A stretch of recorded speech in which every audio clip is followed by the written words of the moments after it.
Dev, mister Dev. Viswanathan sir, வாங்க வாங்க உள்ள வாங்க. வாங்க சார், வாங்க வாங்க வாங்க, உட்காருங்க. இல்ல இல்ல பரவாயில்ல, இருக்கட்டும் சார். உட்காருங்க சார். வளையமா வரேங்கய்யா. தம்பி, அடட, என்ன தம்பி வந்துட்டீங்களா? நல்லா இருக்கீங்களா? நல்லா இருக்கேன். நீங்க? சார், முருகனுக்கு ராசாத்தின்னு ஒரு பொண்ணு பாத்திருக்கோம்ல, அவங்களோட அம்மா. வணக்கம். வணக்கம் தம்பி, உட்காருங்க. பரவாயில்லம்மா. தம்பி, நீங்க பேசிட்டு இருங்க, நான் போய் காஃபி போட்டு எடுத்துட்டு வரேன். உட்காருங்க சார். உங்க முன்னாடி நிக்கவே எனக்கு என்ன சார் பெரிய வார்த்தை எல்லாம் பேசிட்டு? உட்காருங்க சார். இல்ல, தெரிஞ்சோ தெரியாமலோ நான் மறுபடியும் தப்பு பண்ணிட்டே தான் இருக்கேன்.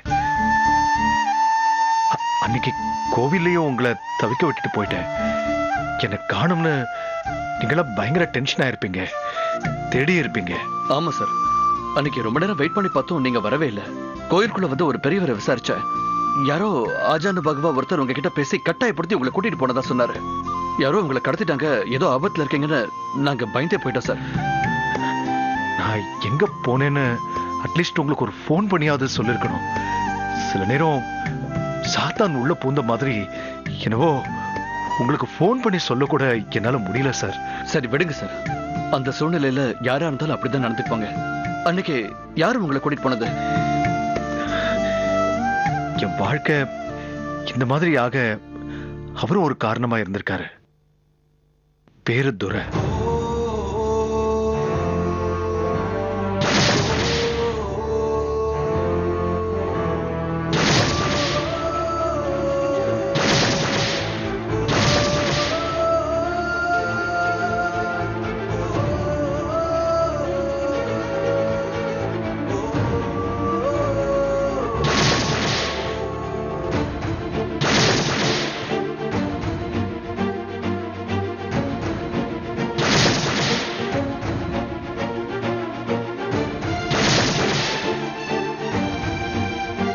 இப்ப நான் தங்கியிருக்கிறது அந்த துரை வீட்டுல தான் சார். என் சொந்த பந்தங்களுக்கு முன்னாடி நிக்க கூட கூச்சப்பட்டுக்கிட்டு இப்ப நான் அவர் வீட்டுல தான் சார் இருக்கேன். ஆனா இன்னைக்கு ஸ்டேஷன்ல வந்து கையெழுத்து போடணுமே. மறுபடியும் என்னால உங்க ரெண்டு பேருக்கும் எந்த கஷ்டமும் வந்துடக்கூடாதுன்னு தான் சைன் பண்ணிட்டு இங்க வந்தேன். நான் எப்படி ஸ்டேஷனுக்கு வந்துருவேன்னு நீங்க உங்க பொண்ணு ஸ்வேதா கிட்ட சொன்னதா ராதா மேடம் எனக்கு கால் பண்ணி சொன்னாங்க. இந்தாங்க தம்பி, நீங்க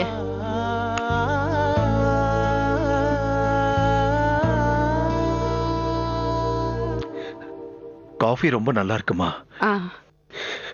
வீட்டு காஃபி குடிச்சு எவ்வளவு நாளாச்சு தெரியுமா?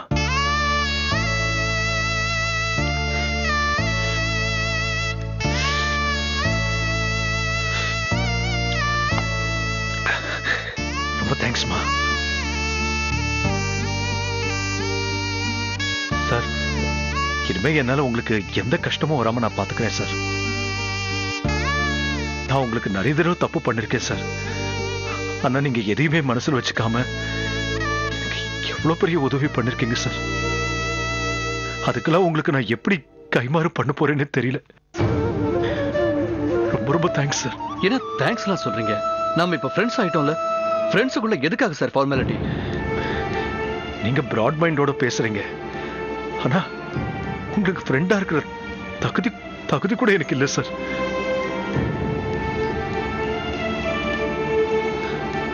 சார், நீங்க எனக்காக இந்த நன்றிய ராதா கிட்டயும் சொல்லி ஆகணும்.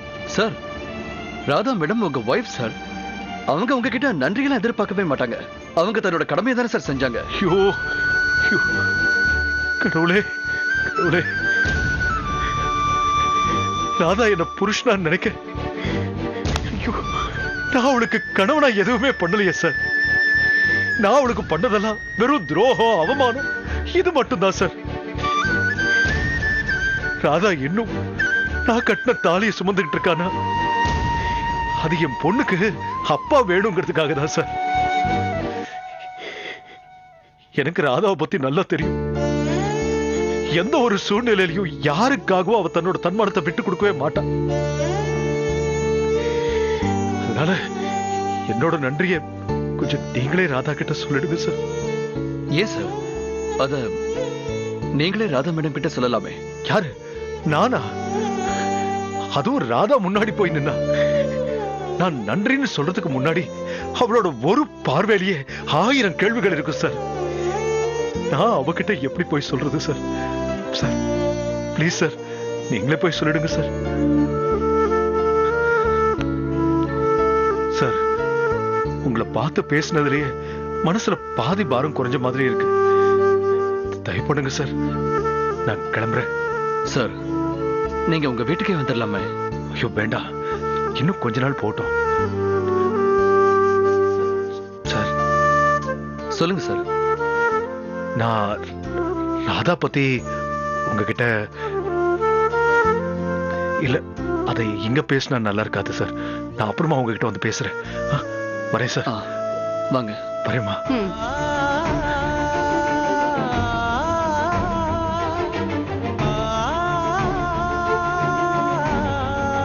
வரேன் சார்.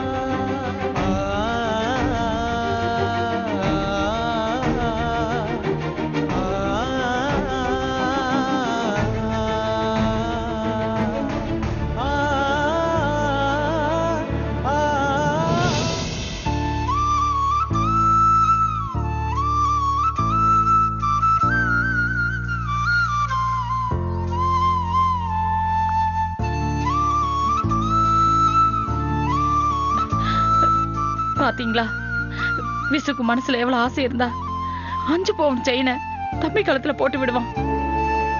அதுவும் அவன் கையில செலவு கூட காசு இல்லாத நேரத்துல அவங்கிட்ட இருந்த ஒரு செயினை கழட்டி உன் கழுத்துல போட்டிருக்கான். முன்னாடி எல்லாரும் அவனை கரைச்சு கொட்டுவீங்க. அவன் நல்ல மனச இப்போ அதை எல்லாரும் புரிஞ்சுக்கிட்டீங்களா?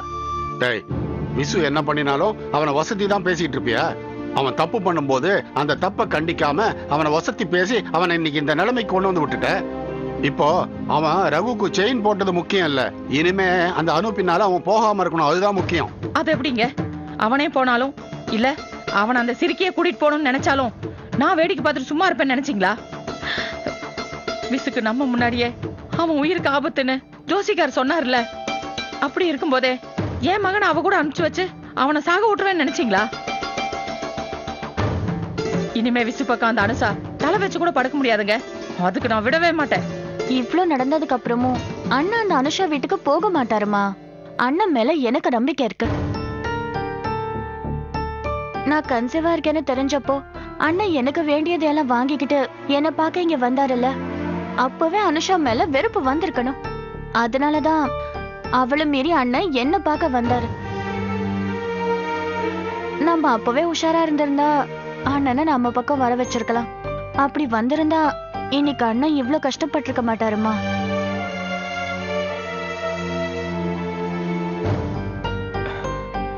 இனி பழசெல்லாம் பேசி பிரயோஜனமே இல்ல. இனி நடக்க வேண்டியது என்னன்னு யோசிப்போம். இந்த கேஸ்ல இருந்து அண்ணன் முழுசா வெளியில வரணும். அப்புறம் அண்ணனும் அண்ணியும் சேர்த்து வச்சு அவங்கள நம்ம வீட்டுல வாழ வைக்கணும். ராதா அக்காவை நேர்ல பாக்குறதுக்கே விசு மாமா சங்கடப்படுறாரு. அதே மாதிரி ராதா அக்காவும் விசு மாமாவுக்கு எதுவும் ஆயிடக்கூடாதுன்னு நினைச்சாலும் அவரை மன்னிச்சு ஏத்துக்கிட்டு அவரோட சேர்ந்து வாழ்வாங்களா தெரியலையே. என்னம்மா நீ? அவங்க மாட்டேன்னு சொன்னாலும் நாம கையை கட்டிட்டு சும்மா இருக்க முடியுமா என்ன? அவங்க 2 பேர்கிட்ட பேசி சமாதானப்படுத்தி அவங்கள நாம தான் ஒண்ணு சேர்ந்து வாழ வைக்கணும். ராதா விட்டு விசு பிரிஞ்சு போறதுக்கு நானும் ஒரு முக்கிய காரணமா இருந்திருக்கேன். இந்த பாவத்துக்கெல்லாம் நான் பிராயச்சித்தை தேடியே ஆகணுங்க.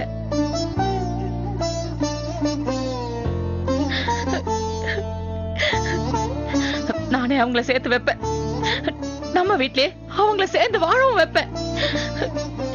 இது மட்டும் நடக்கல, நான் பண்ண பாவத்துக்கு எனக்கு நல்ல கதியே கிடைக்காதுங்க.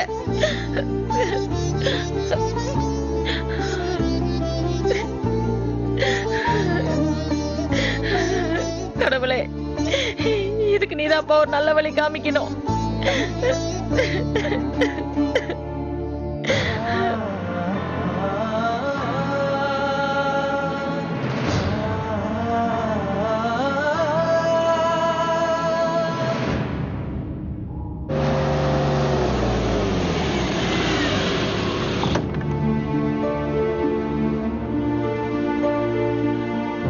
ஐயா வணக்கம்.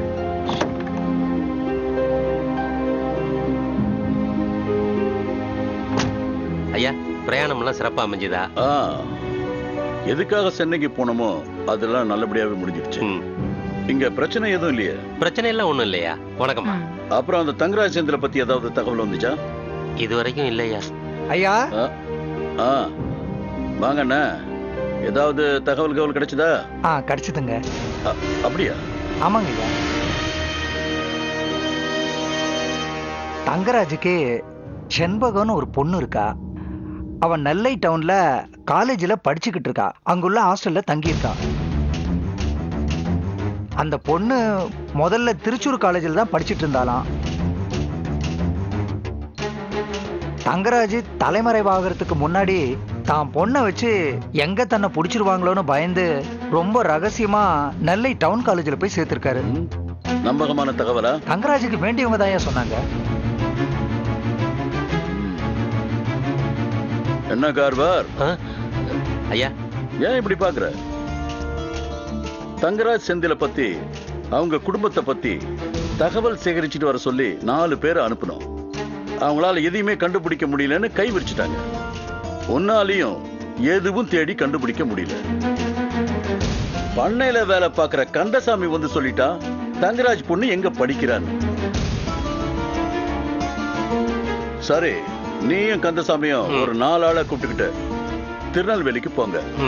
அந்த பொண்ணு செண்பகத்துக்கிட்ட நயமா பேசி நம்ம ஜமீனுக்கு கூட்டிட்டு வர பாருங்க. சரிங்க. தான் பொண்ணு செண்பகம் காணாம போன செய்தி தங்கராஜ் காதுக்கு போனா அவன் கிளியனூர் கோட்டையில தலைமறைவா இருந்தாலும் சரி தலை தெறிக்க ஓடி வந்துடுவான்.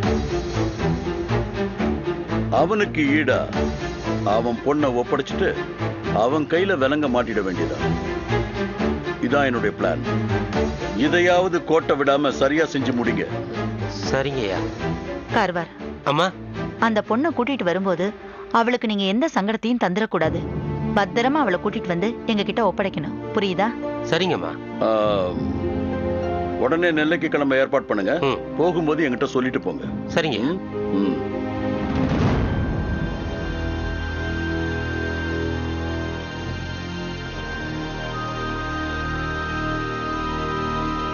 கந்தா, சொல்லுங்க. தோட்டத்துக்கு போயிட்டு சரி, நம்ம பசங்க 4 பேரை கூட்டிட்டு வா. ஐயாட்ட சொல்லிட்டு உடனே கிளம்பணும். சரிங்க.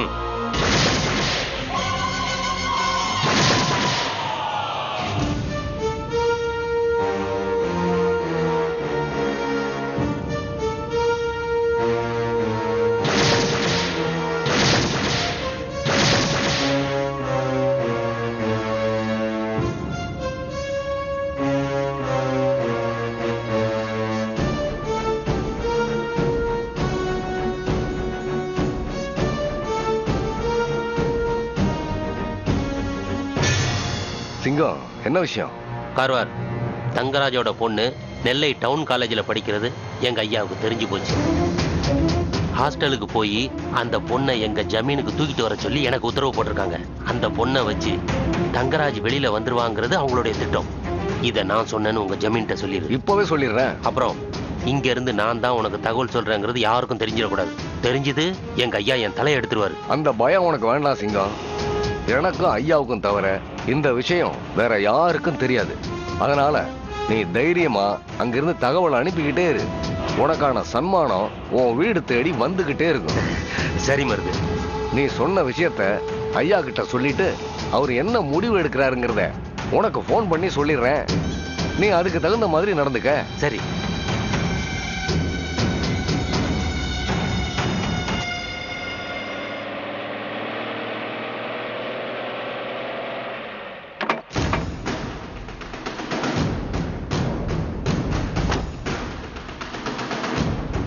சார் மேலதான் வாங்க.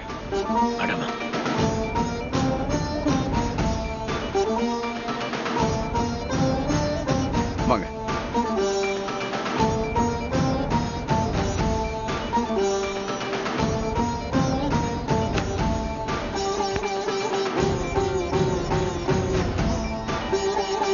இங்கதான் இருக்காரு, போய் பாருங்க. இன்ஸ்பெக்டர் சார், என்ன பார்த்தா மாப்பிள்ள சங்கடப்படுவார். அன்னைக்கு லாக்அப்ல வந்து பார்த்தப்பவே பார்க்காம முகத்தை திருப்பிக்கிட்டாருல்ல. இப்ப நான் மறுபடியும் பார்த்து அவர் சங்கடப்பட வைக்க விரும்பல. குழந்தைய மட்டும் அனுப்புறேன். சரி வாமா.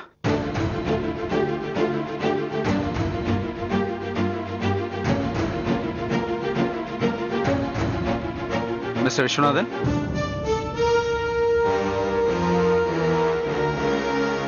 சார், சாரி, என்னால உங்களுக்கு கொடுத்த ப்ராமிஸை காப்பாற்ற முடியல. என்ன சார் சொல்றீங்க? ஸ்வேதா,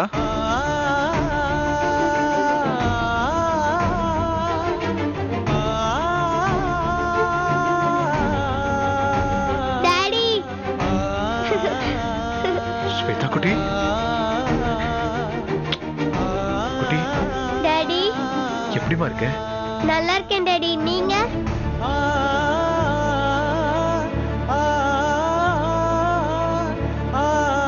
ஆமா, நீங்க ஏன் டாடி உங்களை யாருமே வந்து பார்க்க கூடாதுன்னு சொன்னீங்க?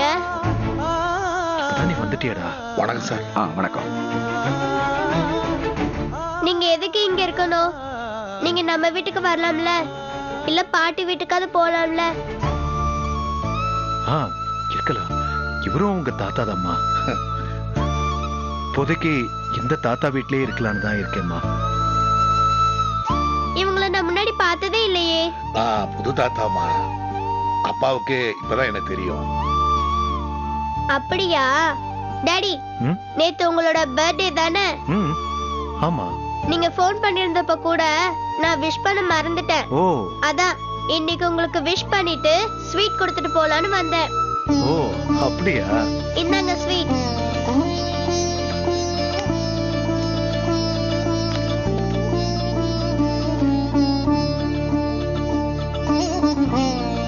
Many more happy returns of the day. Thank you. இந்த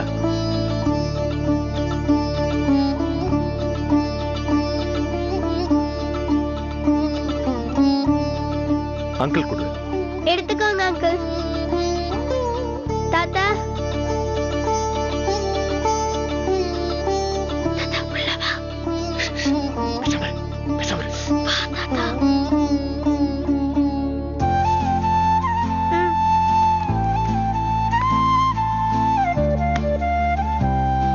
டாடி, நீங்க எப்ப வீட்டுக்கு வருவீங்க? தெரியலம்மா. இப்படி சொன்னா எப்படி? எப்பன்னு சொல்லுங்க. கூடிய சீக்கிரம் வந்துடுறேன். கண்டிப்பா வரணும். இன்ஸ்பெக்டர், என்ன பார்க்கணும்னு சொல்லி இவளே ஸ்டேஷனுக்கு தனியா வந்துட்டாளா? அது வந்து இல்ல, நான் தாத்தா கூட தான் வந்தேன். தாத்தாவும் வந்திருக்காங்க, வெளியே இருக்காங்க.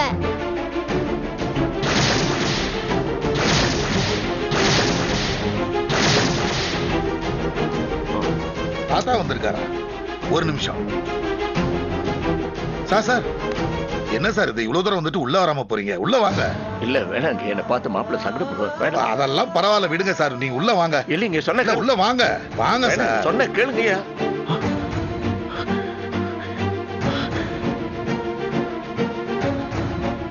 மாமா, வேண்டாம் மாமா. தயவு செஞ்சு நீங்க இங்க வர வேண்டாம் மாமா. உங்க யார் முகத்திலையும் முடிக்கிற திராணி இல்லாம தான் நான் இங்க வந்திருக்கேன். அதனால தான் உங்க யாரையும் ஸ்டேஷனுக்கு கூட வர வேண்டாம்னு சொன்னேன். தயவு செஞ்சு உங்க பேத்தியை கூட்டிட்டு போயிடுங்க. மாப்பிள்ள அப்படி எல்லாம் பேசாதீங்க. விதி உங்க வாழ்க்கையில விளையாடிருச்சு. அதனாலதான் விபரீதங்கள் நடக்குது. அதையே நினைச்சுக்கிட்டு இருந்தா எப்படி? எங்களுக்கு உங்க மேல கோபம் இருந்துச்சு, அதெல்லாம் மறந்துட்டு இப்ப நாங்களே உங்களை ஏத்துக்க தயாரா இருக்கணும்ல. நீங்க ஏன் அதையே நினைச்சுக்கிட்டு இருக்கீங்க? வேணாம் மாப்பிள்ள, எப்படி வேணும் பிடிக்காது. குழந்தை கூப்பிடுதில்ல, வாங்க. நீங்க மறக்க தயாரா இருக்கிறது உங்க பெருந்தன்மை மாமா. ஆனா நான் பண்ணதை எல்லாம் நினைச்சு குற்ற உணர்ச்சி என்ன கொல்லுது. இதுல இருந்து மீள்றதுக்கு எத்தனை நாள் ஆகுமோ? அது வரைக்கும் யாரும் தயவு செஞ்சு என்ன பார்க்க வராதீங்க. நேத்திக்கு உங்களுக்கு பிறந்த நாள். உங்களை ஆசீர்வாதம் பண்றதுக்கு ஆசையோட நான் வந்திருக்கிறேன். என்ன மன்னிச்சிடுங்க மாமா. உங்க நிழலை தொடர அருகதை கூட எனக்கெல்லாம் இல்ல. உங்க கை என் மேலெல்லாம் பட வேண்டாம்.